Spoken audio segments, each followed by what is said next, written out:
opportunity and then walk you through some things that you could do about this opportunity to take advantage of. And then at the end, I have a call to action, actually, because my origins being a startup individual, I really like to actually ask people to move quickly, move decisively when we see opportunities. The first thing is, during the course of yesterday and today, we've had a lot of discussion around the size of the cloud market and around the opportunity in the cloud market and how you might take advantage of that. There are lots of opinions, and that's one of the things I'd like to stress. And you're going to hear a lot of different opinions. For instance, this is a survey, the results of a survey or a prediction by one of the analyst firms, Forrester, about where the money is going to be in the next few years. And as you can see, it's a very, very large market. As you can see, there's a lot of opportunity in certain sections of this. And in particular, where the arrow indicates is where Dell seems we believe that the largest opportunity for a group like us actually exists at this point in time in terms of what people are actually starting to buy and what they're actually using. The SaaS market has a very, very interesting definition in terms of a long spectrum of capabilities, everything from Salesforce.com to perhaps a database as a service, and we think that is a very interesting market, but today we're going to sort of focus on infrastructure as a service and platform as a service. Now, this is another example of an opinion about where the cloud market is. And this, of course, is from Gartner, which Dell has a great relationship with. And we really respect their opinions. If you look at what they're saying about the cloud market, in particular where that blue arrow is, you'll see that right now we're at the peak of inflated expectations. So right now, as I go around the world talking with customers, talking with partners, you would imagine that cloud could solve everything, including world hunger. And people are looking at it as a way to make money, a way to save money, and a way to change their business all at the same time. And I think the important part of this analysis is just before you get to the trough of disillusionment, you actually hit this peak. And one of the things that I like to point out here is that my personal opinion is we're going to blow right through that valley. That there are proven models in cloud computing today. There are still emerging models in cloud computing. And what we're going to see is a very fast acceleration towards what they call the slope of enlightenment, which becomes mass adoption. Now, naturally, Dell has its own opinion about where the market is. And we tend to think of cloud as a journey, as a companies, business models, industries going through a transition. So in particular, we start at the beginning of what customers are telling us today are their most critical areas of focus. And in particular, they're still primarily running traditional IT environments. And they're looking for a transition, and they're looking for that transition to move into a virtualized environment. Virtualization has been around for a long time, but when you look at the mid-market, you start to realize that many customers are just now beginning to complete that cycle. Some are just beginning to start that cycle. And really, when we think about where the market is, we actually think that over the next 3 to 5 years, we're going to actually start to see the inflection point of companies coming out of a virtualized environment, beginning to actually implement architectures, both in a private way, in a public way, and a hybrid way, that actually allow them to take advantage of cloud capabilities. Now, for smaller companies, as we heard from our friends at Parallels, SMBs, this is a very, very fast adoption cycle. For mid-market companies, larger companies, it's a slower adoption cycle. Some of the reasons for that is the fact that they have legacy applications, they have legacy infrastructure, they have legacy commitments that they've made to their environment, and it's very, very hard to make that transition. The other thing that is affecting this distribution curve is just the actual embracement of a paradigm shift in their model. And I think that's one of the most important things that we talk about when we talk to our colleagues at events like this conference. It's the paradigm shift that it takes to adopt cloud computing as not only a business model, but also as your company is trying to compete with other companies that perhaps don't have a legacy business model they're dealing with, they're new into the market, and perhaps don't have that necessarily investment strategy that you may have. Now, this particular slide is from Amazon. and we've talked a lot in the last 24 hours about Amazon, one of the things I like to point out is that the transition that we're going through today, especially if you're in the hosting area, is not for the faint of heart. You really have to be focused on making an investment as your revenue builds. And as evident by this particular slide, there's a large both capital, people, and process investment that you will need to make in your business model in order to transition to a point where you can actually accept high volume, transaction-oriented, or not necessarily transaction-oriented revenue. And that's what this opportunity cost part of this slide actually points into it. So, again, you have to think about this in terms of its paradigm shift, not only for your customers, but also for your own organization in terms of how you're going to move into cloud computing era. Now, some things to consider. This list is kind of interesting to me because if you look at this list and you think back on other transitions that we've gone through in the industry, this list isn't that different. And when I talk with CIOs around the world, what I find is they're consistently bringing up certain things to me. The first thing on their list when they talk about their IT infrastructure is security. 4 years ago, it was security. The second thing on their list is cost. How are they going to save money?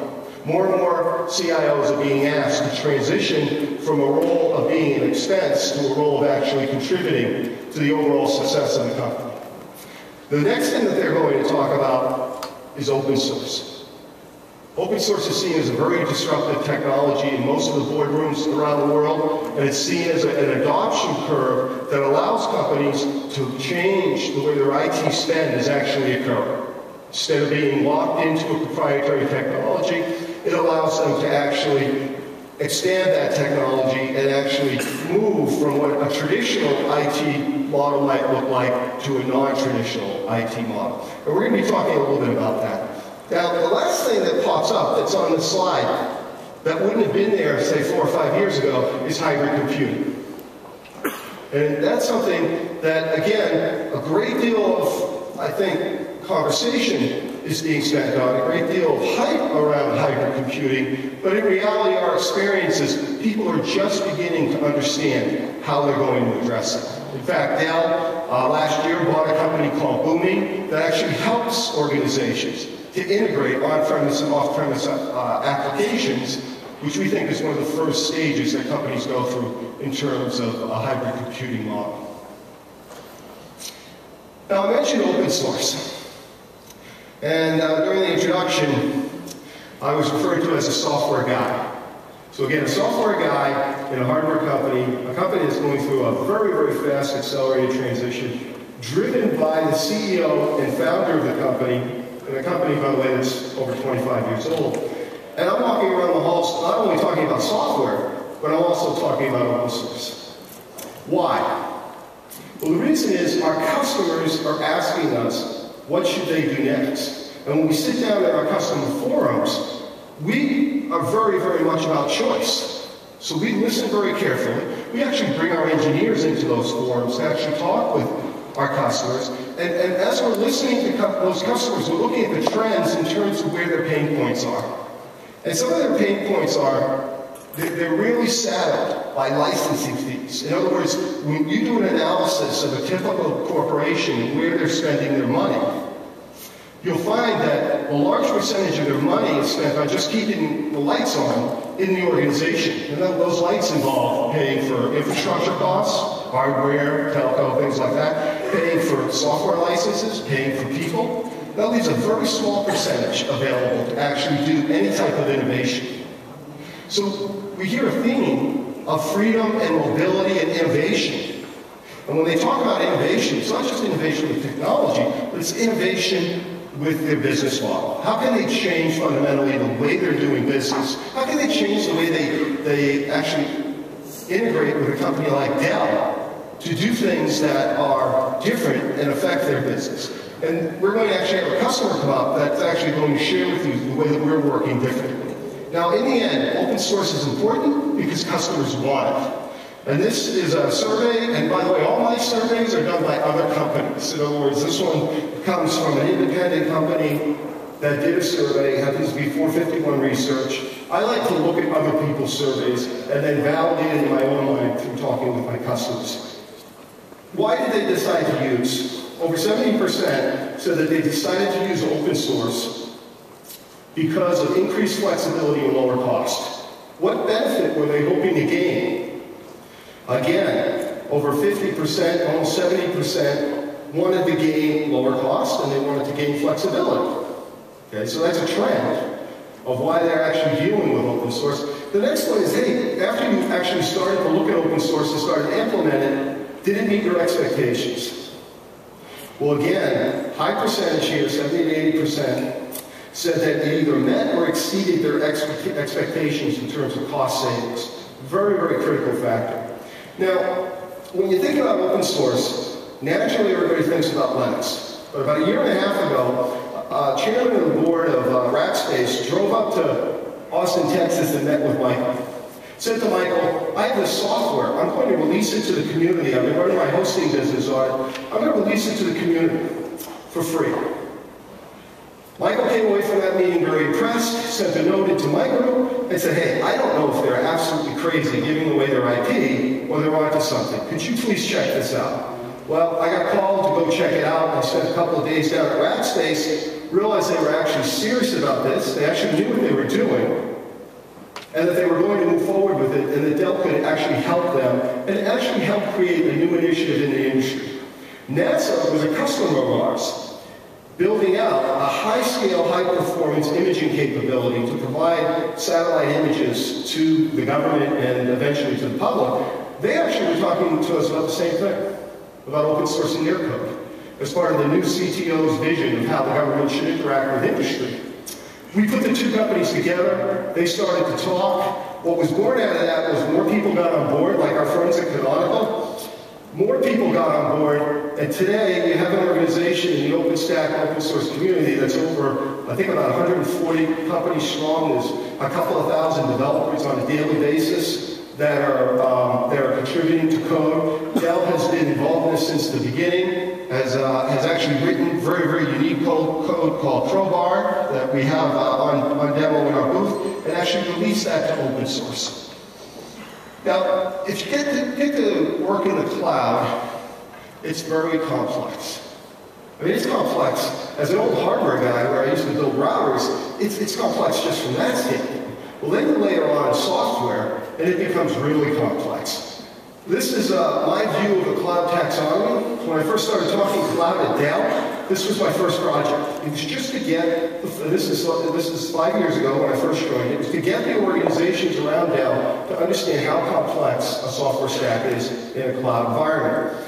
The reason I want to show you this is because if that's what you need to have a successful cloud, and there's adaptations everybody can make to this, but if you fundamentally want to be in this business and that's what you need, you then need to look at what OpenStack is actually providing. And the red now shows you the different major initiatives inside of OpenStack and inside the OpenStack community that are underway. Now, the gray areas are actually areas of opportunity. And when we talk about being in the cloud business, it's very important that the first thing on your mind is, how am I going to differentiate? Because everybody's getting in the cloud business. When you look at open source, and then you look at OpenStack in particular, you can see that there's lots of opportunity here for differentiation by your organizations.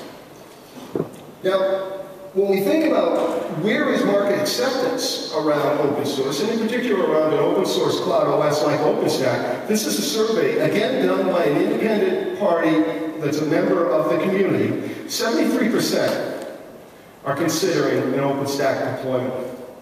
What are the biggest drivers? Very interesting. Cost and avoiding vendor lock-in. Okay? Now, the other thing is that the interesting part of this is that in the adoption curve down below, in that middle area there, you'll see that 40% of the organizations plan to be on an OpenStack cloud in some form or another within a year. So again, this is not for the faint of heart. but it is a very disruptive model, especially for the long term. And if you look at the development path that OpenStack has gone through in less than a year and a half, tremendous amount of functionality by the leading companies in the industry has been contributed to this initiative. Now, that's one of the first things we want you to think about is how can you disrupt your business model and your delivery to your customers in a way that's different and that provides you with an opportunity to differentiate. That would be OpenStack. The second is you have to design for scale. Dell has been in the cloud business for quite a while. In fact, we've built out hyperscale environments to the largest cloud environments in the world. Now, the fact is that Gartner actually created a new class of servers just focused on the cloud business, and in particular, we were named #1 just recently in that business. We've taken OpenStack, our partnerships with other organizations, and this unique hardware that we built from being in the business of providing massively scalable solutions, and we've combined it into an OpenStack-powered solution. Today, I'm very happy to announce that it becomes available in Germany, also it becomes available in the UK, and it becomes available in China. And you ask me why I'm just announcing those countries today. Doesn't mean that we don't sell in other countries, but it means that we're going into markets because we're a startup organization inside of Dell where demand is the greatest. Other countries can gain access to this technology through a very simple request process. We've also developed some very unique software called Crowbar. Our customer that's going to join us in a few minutes, Morph Labs, actually is doing co-development with us in that area. You can download it off the web. We have a GitHub set up. We publish the work that we're doing. Companies such as VMware with their Cloud Foundry application and Intel have contributed to this as well. Now, I mentioned a little bit earlier we're all about choice. And we wanted to show you a couple of ways that you can get into the market by working with Dell.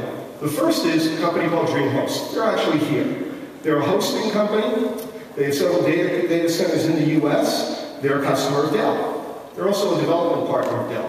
They've written code and contributed it to the OpenStack Crowbar initiative that allows us to actually include another open source project they have called Ceph inside of our actually solution, so that you now can have a database or a distributed data store available. And they're actually here, and they're demoing that as well. And we'll talk about them a little bit more in the breakout sessions. Now, again, this is one model that you can use for getting into the business in terms of how they partner with us. The most important thing we want to stress is that you get started now, that you do something very quickly.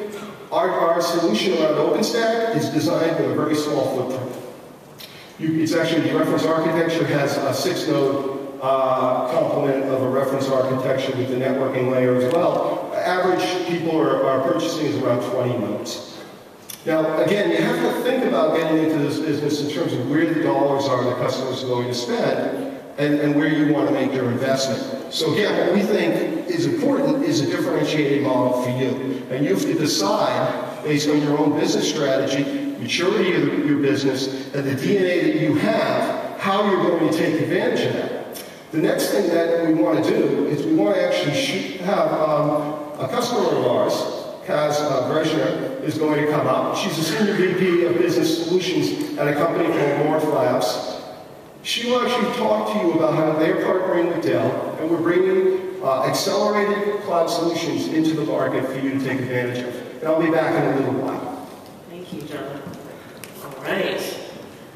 Hi, everyone. Big thanks to John and all the folks at Dell's Data Center Solutions Group who've been integral into our success at Morph Labs. And it is kind of a great opportunity to share one of the ways that we've chosen to differentiate ourselves, actually a number of ways that we've chosen to differentiate ourselves in creating what is the most price-performant private cloud on the market today. I know that's a big assertion. We're happy to make it. We'd love for you to come by the booth, check us out, or test drive the solution yourself. So very briefly, who is Morph Labs? We were founded back in 2007. This is the 5th company from our founder who has a deep open source background. You can see the resonance on why we've come together with Dell's group. And we realize along the way, you'll see from our solution, that a software solution alone is not enough to address the complexities that hosters are facing in the cloud market today. So what we did over time is we responded to actual customer and market demand, even though we had opened up our reference architecture on the hardware side, which included Dell solutions. Everyone was asking for a converged solution. And in our drive towards efficiency and making IT resources available, high performance, we ended up with a converged solution, which is what you have today. So as many of you know, this is probably not a new diagram, but this kind of enterprise architecture has become incredibly prohibitive in terms of making a profit in the cloud. And with security being one of the major concerns, you can't dismiss private cloud opportunities as they are. So what we've done is we've found a way to modularize, using the hyperscale hardware that Dell offers, to modularize the system in a Lego block approach and remove the extensive use of SAN, which is one of the biggest costs that you have as a hoster employing these kinds of solutions quickly. And also, this kind of network requires a specialized skill set, and that seems to be one of the bigger solutions that we've been able to offer, is productizing that skill set in a very simple dynamic infrastructure. So what you see over here is an all SSD deployment. The SSDs are not only in storage, but we utilize them in the computes. And we have a very simple modularized mini data center that can be deployed within weeks. And what we've done with this is we've redefined the price performance that you can get from a private cloud. And with private clouds and private hosted clouds, as John mentioned, this is becoming increasingly important for hosters who want to remain competitive, have an offering that can rival the price points that Amazon offers, but give more in the services in terms of dynamic, elastic private cloud. So we've also lowered the entry footprint, and we've come up with a share nothing infrastructure, which is what you see. So this is the mCloud data center unit. It is a complete micro data center wrapped in software that does many of the things that John talked about in the complexities of the architecture and standing up the cloud. So you have infrastructure and ops tools for metering and service design, you have developer tools, and of course all of the operational functions that hosters need in order to serve this as part of their business. So what we do is we start with that basic unit of a controller, a compute node, and storage, and we allow people to then scale out multiple accounts and create that private cloud. And then using a rack, which is delivered to the operator, you have shared resources which are available at any point to grab and dedicate to that dedicated cloud. So what you start to see is scalability and elasticity in the private cloud. Touches on hybrid, but it's a private hybrid. And this really allows now not only grabbing resources from local hosters, but if we use carrier Ethernet, we can then increase utilization from hosters across the world. So as a hosting company, these barriers that you're thinking about, whether it's capital expenditures or indecision around when to get into the cloud, we can remove all of that by allowing a very small footprint with a single rack at the beginning and allow very easy scale out as you build your business. And I wonder what happened there with that diagram. Apologies about that. But one of the ways that we have future-proofed this kind of solution is using open source, as John was talking about. So it's working with partners collaboratively, and we've been working with Dell to co-create and co-develop the Crowbar solution, which we leverage for faster deployment. So as we've wrapped the rest of our software around that, we've been more and more involved in the OpenStack initiatives, and we will be announcing soon the first enterprise deployment using OpenStack. But Dell has been critical for proving that this hyperscale model, this highly modularized, elastic private cloud, is viable and cost-effective, frankly. So we're currently in rollout across the globe. Our founder is from the Philippines, and so we have a very heavy presence in Asia, and we launched tonight with Globe Telecom, which is the second largest telco in the Philippines. And this kind of solution has allowed them to remain competitive in that marketplace. Asia is obviously a much more greenfield type of market where we don't have to worry quite as much about the kind of legacy issues that John was discussing. But for many of these different kinds of hosters, telcos, data centers, this is proving to be an incredibly useful differentiation tack. So you can get more information on our website via the case study in the Morph booth, and I'm going to bring John back up here so that we can field any questions that you may have about hybrid cloud, open source, anything like that. Thanks for your time.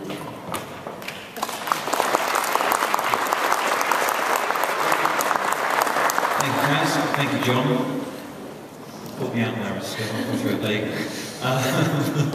Okay, that was refreshingly high level as well. There's been a lot of tech chat over the last 24 hours, so that was more about thinking than the doing.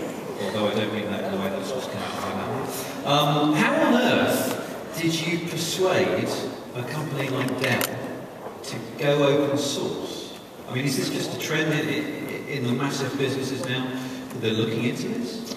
Well, I think there's several things going on at Dell.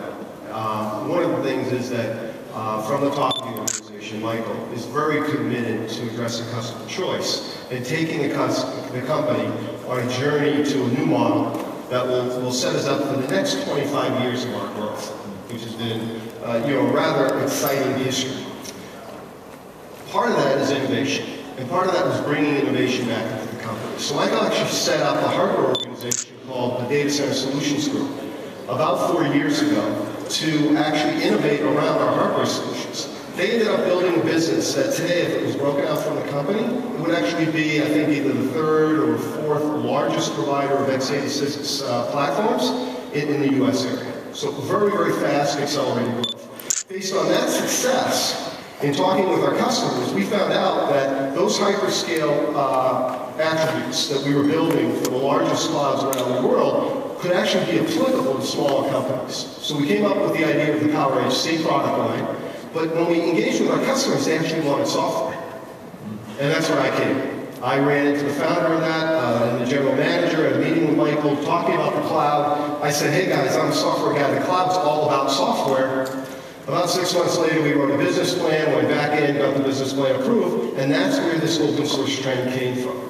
I run a very small group. We're allowed to break a lot of rules at Dell. We're allowed to engage in markets where a year ago in April, our solutions didn't exist. We actually released them 6 months later, including writing the Crowbar software, talking with very many lawyers about what open source was at Dell, and then actually releasing it into the open source community. So it's a whole trend at Dell to make sure we have incubated areas of innovation around emerging technology markets that our customers are driving us to provide solutions to. Okay, well done for giving credit to the CEO and not yourself. It's always good to give credit to the CEO. Yeah, absolutely. That's our contract renewed. Especially when his name's on the door. Who here uses an open source solution, by the way? Can you just raise your hands? Okay. Does anyone of those have any issues that you'd like these guys to address? Does it work for you guys? Just again, put your hands up if it kind of works for you and you're happy with it. And then raise your hands if there are any issues that... Do you mind sharing it with us? Thank you. If you can come to the third row back. Thank you. If you could just tell us your name and where you're from, please. Alfredo Petronian from Warnix International. We're based in Milano, Italy, but we have kind of worldwide presence in data centers.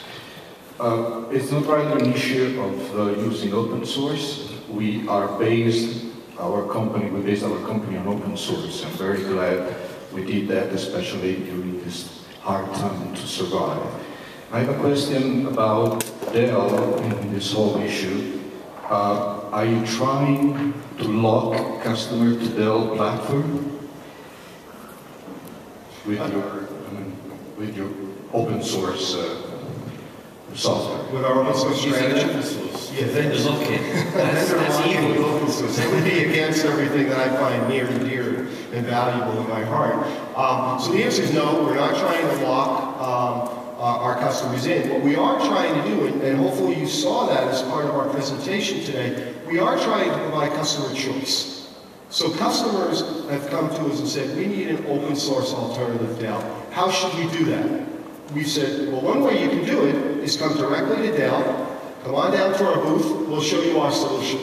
Another way we want you to think about it is, come to our booth, we'll talk to you about our solutions that we're developing with our partners. One of which is Morph Labs, and one of which is Canonical, who's going to be an instrumental part of our strategy moving forward, and another which is DreamHost, who's actually in the hosting business. And so it's all about customer choice and about differentiation. The biggest thing, though, when you think about lock-in, is about, when we hear people talking about open source, is around support.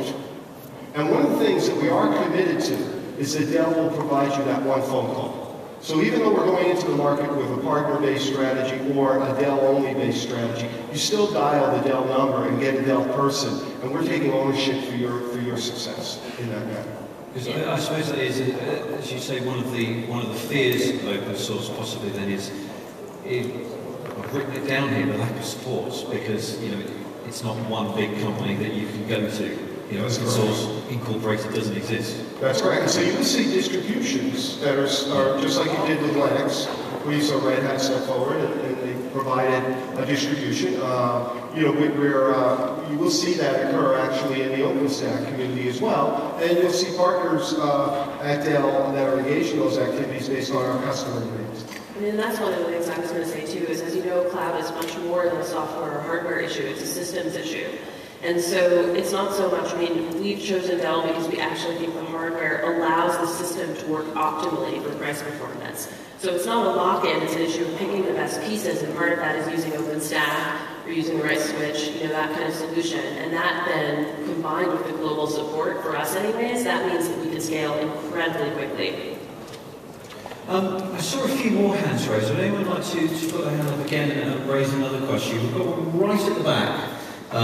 So,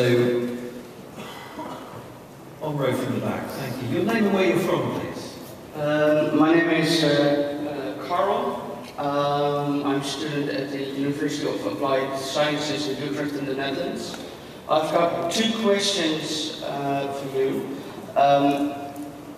Do you use, in the general operation of Dell, what you just advocated, and how is your vision on teaching IT students with the technology? So the first question: do we use what we say in America is, do you eat your own dog food? So do we use our technology internally? Yes, we actually do, and we'll be announcing our marketing. I guess I can't talk about it yet, but our marketing department actually is working on some case studies about how Dell is using this technology inside of Dell. And so we'll be publishing that very, very shortly. So the answer is yes. The second part is, do we work with students at universities? And actually, we have a very, very active program in the open source community. And keep in mind, this is new area of engagement for Dell. But if you were in the U.S. today, which is where we're starting, if you were in the Austin area or the Boston area, you would find out that we're actually hosting and running open source meetups around OpenStack, around Crowbar, which is our own technology in our own community, and around Hadoop, which is another initiative of mine, which is a big data open source initiative. And in fact, just last week, we did a hackathon.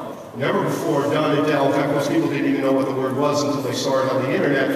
We did a hackathon, and we had a worldwide audience actually log into a Skype session for I think about 8 hours, writing code. We got major contributions from Morph Labs who helped us, from Canonical who was involved, from other companies like Nokia who were involved, and we actually pushed along the Essex release, which is the next release coming out from OpenStack. So it's very exciting. Open source and I guess the student community almost synonymous in a way. In a way, it must be rich pickings for the open source community. The students, that's what they're about. So an example of some of the things we're doing, again, we're a very small group. We're just like a startup, less than 20 people. Okay, we're now leveraging Dell and other partnerships to really drive out into the industry. But for instance, last month I was at Harvard University, where we partnered with Harvard, I'm from Boston, where we partnered with Harvard to host a meetup. And we did detailed demonstrations and technical discussions around quantum, which is the networking layer part of OpenStack. We also are affiliated with the University of Texas, again, where our other center of development is for my group, I'm split between those two locations, where we've done meetups as well. And so, and we're looking to take that on a broader scale this year. Okay. Let's see any more hands up. It's a good question, by the way. Thank you very much for that. Anyone else want to ask anything about open source or Dell's relationship with open source in general? Okay, we have a gentleman there at the back. Yes, please. Who are you? Where are you from? Hi, my name is Mark. I'm a company called Incapsula. We provide a cloud-based service to protect and accelerate websites, and we're a SaaS provider. My question is, as a SaaS provider, what do you see the main incentives of going open source? Because it's not just the software, it's the service as well, and you can't open source the service component of a SaaS operation. I mean, I think that we view open source as tied to agility, and that's one of the biggest advantages. So obviously we have a big service component to what we do as well, and we base much of our solution on hardware and software. But the open source movement allows you to take advantage of efficiencies that are developing as well as portability. So as a SaaS provider, I would say those kinds of concerns might keep your business, keep your operating costs down, allow you to take advantage of the best things coming out of the ecosystem. Because as we know, it's nowhere, there's a lot of work to be done, as your slide said. The cloud ecosystem is still developing very rapidly. And I think rather than writing custom code and working on it on your own, that taking advantage of being part of a robust community allows you to stay mobile, to stay adaptive, and to keep your business moving forward so your service can develop. That would be my thought. I think this is an excellent question for the whole room, but it comes back to how are you going to differentiate your business? So as a SaaS developer or a SaaS provider, you have several choices. Perhaps you've written your own SaaS application, or perhaps you're licensing other people's application. Whether you're doing item 1 or item 2, you still need a differentiated approach to that. One of which open source can provide you, because it gives you the power of a larger development community, and it also gives you the flexibility to actually develop your own unique differentiation in that. Okay, thank you very much. We've got time for maybe one more question if there is one. So let's just scan the room. Anyone else have any issues? Young lady here, 3 rows from the front on this side, who's now nudging her companion. Who are you, please, and where are you from? Hello, I'm Rosa from a hosting company in Spain called Fedemon. Sorry for my English, it's not very good. It's much better than my Spanish. It's just one question. I would like to know if the engagement of Dell with open source will be also applicated in Dell storage solutions, like cabinets, you know, cabinets? Dell storage. The Dell storage solutions. Okay. So I think the question, let me repeat the question. I think the question is, will Dell's open source strategy also extend into our storage environments? For example. And things that we're doing in storage, is that correct? That's the question. So the answer is yes, over time. And it's based on what customers are talking to us about. So for instance, inside of OpenStack, you have Swift, which is an excellent storage environment that many of our customers are using to stand up storage as a service, to stand up solutions based on that. And we're definitely involved in that today. The other thing customers are asking us for is, I have an Igoe or a compellent solution, which is already an investment I'm making, and I need that for a certain part of my business. How is that going to now be integrated into your open source strategy? And so when we talked about our solutions during my session, I mentioned the word reference architecture. When I first got into this incubation business, the first thing out of the box was what we call the cloud appliance. 3 months into the market, we realized customers they love to talk about appliances, but they don't want to buy appliances. They want to buy what's unique for them. They're looking for a differentiated approach. So we call it a reference architecture today in our world, and that's based on choice. So if customers come to us, and we've had several come to us that say, I have an Igoe environment, it's been great, we're adding to it, we're going to continue to do that, I want to connect it to OpenStack. How would I do that now? We actually had some customers and partners actually write connectors in that space. So that you'll definitely see us coming forward with those. They're not announced today, however. But if you want to talk about it, come down to the booth. We'll be happy to talk about your needs. Thanks for your question. Let's see another hand raised. It's going really well. Girls, do we see any more? John, what's the main... I mean, you make it sound very exciting.